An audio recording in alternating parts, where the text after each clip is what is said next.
Assalamualaikum warahmatullahi wabarakatuh. Baik, di sini saya akan menjelaskan tentang hukuman. Yang pertama yaitu pengertian dan konsep hukuman dalam fikih jinayah. Dalam fikih jinayah, hukuman atau ukubah adalah balasan atau sanksi yang dijatuhkan kepada pelaku tindak pidana sebagai akibat dari pelanggaran terhadap hukum syariat. Hukuman ini tidak semata bertujuan untuk menyakiti atau membalas dendam, melainkan sebagai bentuk pendidikan, pencegahan, dan penebusan dosa. Dengan hukuman diharapkan pelaku tidak mengulangi perbuatannya dan masyarakat mendapatkan perlindungan dari kejahatan. Tujuan hukuman dalam Islam. Islam menetapkan hukuman dengan dua tujuan utama, di mana yang pertama yaitu jawabir, untuk membersihkan atau menembus dosa pelaku di hadapan Allah Subhanahu wa taala.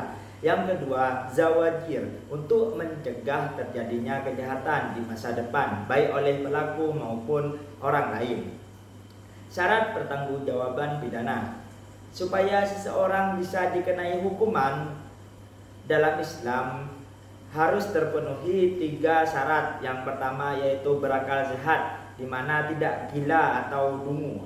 Yang kedua yaitu balik, ya, di mana dalam artian itu dewasa secara hukum. Yang terakhir yaitu bertindak atau atas kemauan sendiri, bukan karena paksaan. Klasifikasi hukuman dalam Islam. Hukuman dalam Islam dibagi menjadi 3 jenis. Yang pertama yaitu hudud. Hudud adalah hukuman yang telah ditetapkan secara pasti dalam Al-Quran dan Sunnah, seperti hukuman bagi pencuri, pezina, peminum khamr, dan sebagainya. Yang kedua yaitu qisas dan diyat, hukuman yang berkaitan dengan kejahatan terhadap jiwa dan anggota tubuh, seperti pembunuhan atau penganiayaan. Dan yang terakhir yaitu takzir, di mana takzir adalah hukuman yang bentuk dan kadarnya ditentukan oleh hakim atau atas pelanggaran yang tidak termasuk dalam hudud dan qisas. Selanjutnya yaitu tentang gabungan hukuman.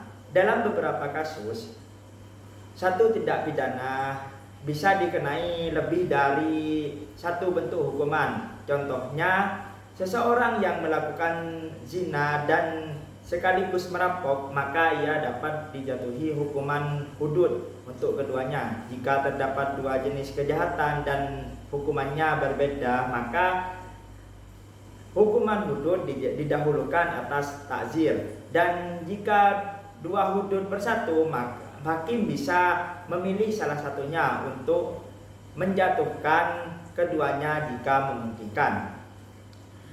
Yang terakhir yaitu penghapusan hukuman. Islam memberikan ruang bagi penghapusan hukuman dalam kondisi tertentu, di mana pengampunan oleh korban. Dalam qisas, jika keluarga korban memaafkan, maka pelaku dibebaskan dari hukuman balasan. Yang kedua, tobat pelaku. Dalam beberapa jenis kejahatan, terutama takzir, pertobatan yang tulus bisa menjadi alasan pengampunan oleh hakim. Dan yang terakhir yaitu ketiadaan bukti. Dalam sistem pembuktian Islam, hukuman tidak dijatuhkan jika tidak ada cukup bukti yang sah atau tidak terdapat keraguan atau syubhat. Cukup sekian dari saya. Wassalamualaikum warahmatullahi wabarakatuh.